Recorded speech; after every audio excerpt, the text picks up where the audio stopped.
etc.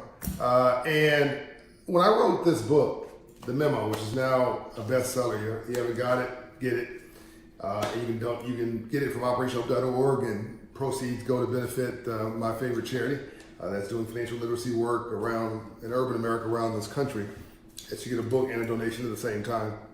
When I wrote this book, I wrote it because I didn't think that the world was doing a good job of helping people to understand that is what they don't know that's killing them, but they think they know. That no one gave you the memo on how this world works.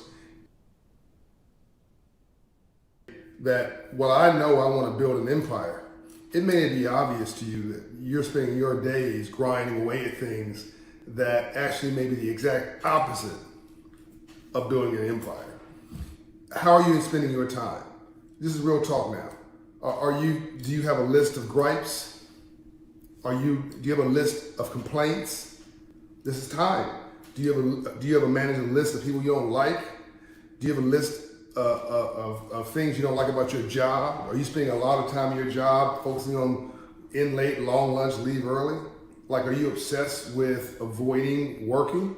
Then you're miserable and you need to quit. Do yourself a favor, go find something you love. Are you hanging around people who you actually don't want to be like? Are you spending all of your time gossiping about what other people are doing? Because successful people and optimistic people talk about their ideas, and depressed people and people who are focused on survival versus thriving, surviving versus thriving, those who are focused on surviving are focused on talking about other people. This is not a criticism. I'm not complaining. I'm not saying you're bad. I'm not saying you're wrong. I'm saying these are choices that you need to figure out how you're investing your time. You've heard me say, you hang around 9 broke people, you'll be the 10th. If you spend all of your time worrying about what somebody feels about you or saying about you, but those people that you're worrying about are not people you want to actually be like or to emulate, why are you worried about it? So if you want to build an empire, then are you doing the things that will get you there? Are you going to a club 3 nights a week? Are you going to parties and hanging out 3 or 4 nights a week? That won't get you there. Now, only in the dictionary does the word success come before the word failure, because it's alphabetical. So you got to figure out, like, I told a friend of mine recently, like, she hangs out like 3 or 4 nights a week. Partly it's her business, so I understand that, it's entertainment. But I said, what kind of people are you hanging around? Are you hanging around builders? Are you hanging around people who write checks or those who cash them? Are you hanging around journeymen? Are you hanging around builders, entrepreneurs, small business owners? Are you hanging around dreamers? Look, when you go out to hang out tonight, look around the room and say, is that who I want to be like? Is that who I want to hang around? Is this giving me a return on my investment?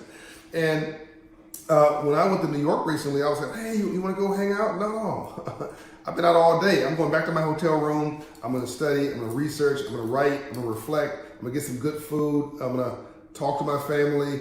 I'm going to do some writing on my book. That feeds me, thank God. But also, I'm preparing myself for battle. I'm making myself stronger because this is war out here, and I want to build an empire. Everything I do is focused on building an empire, which then gives me the freedom to have fun. And then I get to define what fun looks like. And the question is, what are you building? And start with something simple. If you want to build an empire, say your name right now. Put it in the comments. Say it right now. Joe Blow LLC, Mary Jane LLC. Say it, claim it, and that is your brand. Now, you got to start with something achievable. Go buy 1 share of stock somewhere in your name. Don't tell me you can't do it. Don't say you can't afford it because you can do fractional shares. You've heard me talk about that before. Go research fractional shares on the internet, find a company you like, and open a fractional share account for $2, $4, $10, $25. You can buy a share or fractional share of any stock that you like, no matter how much that share is. But now you've got a fractional share or share of stock in your name. Now that's the first asset of Joe Blow LLC.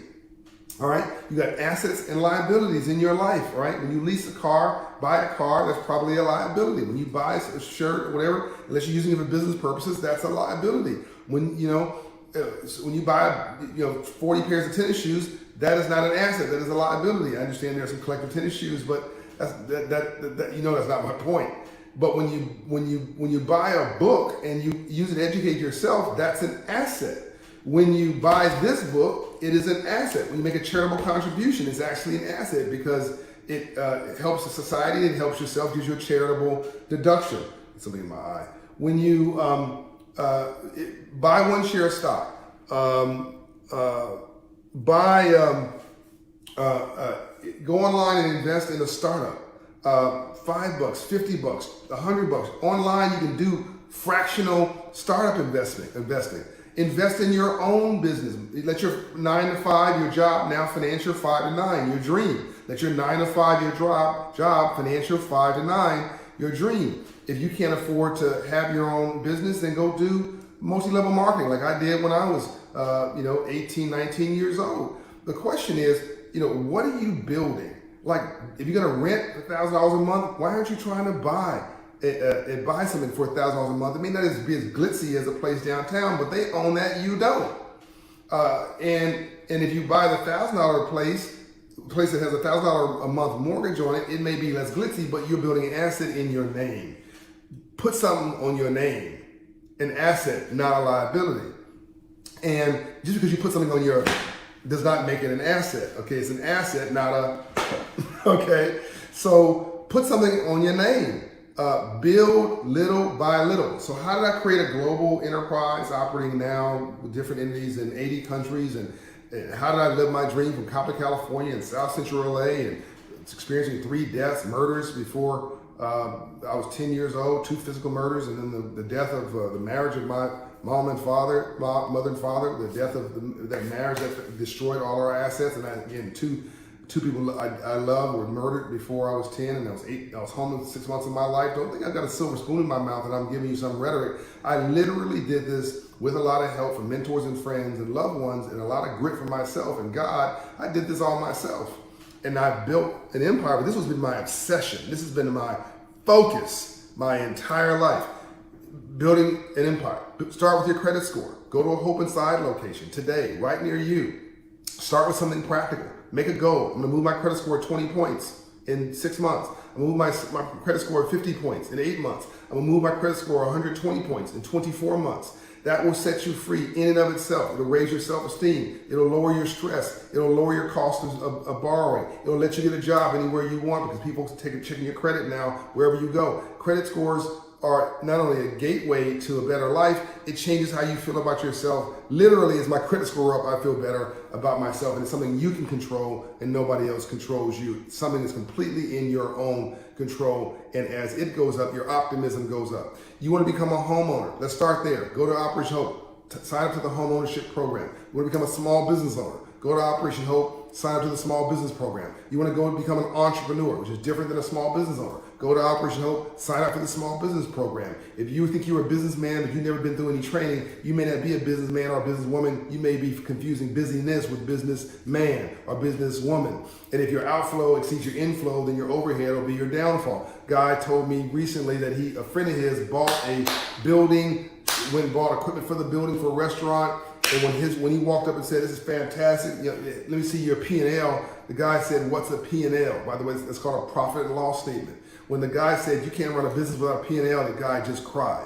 He's like, "Man, nobody even taught me this game. Nobody gave me the memo. Nobody gave me training. I'm just out here hustling. I've got no mentors. I want to be your mentor. I want to be your trainer. I want to be your come up. I want to be your backup. I want Operation to be your partner in your uplift and your outflow. I want you to take your life back and decide what kind of empire you're going to build. An empire of family, of beautiful children, an empire of a career, of a skill, an empire of a talent, the creative juices, the empire of being an artist, the empire of owning real estate, the empire of being a businessman or businesswoman or an entrepreneur, the empire of owning a basketball team or a football team or just owning yourself. Spiritually, just owning yourself, which is the beginning of everything. Because if I don't like me, I'm not going to like you. I'm out. John Hope Bryant. Leave a comment, share, spread the move.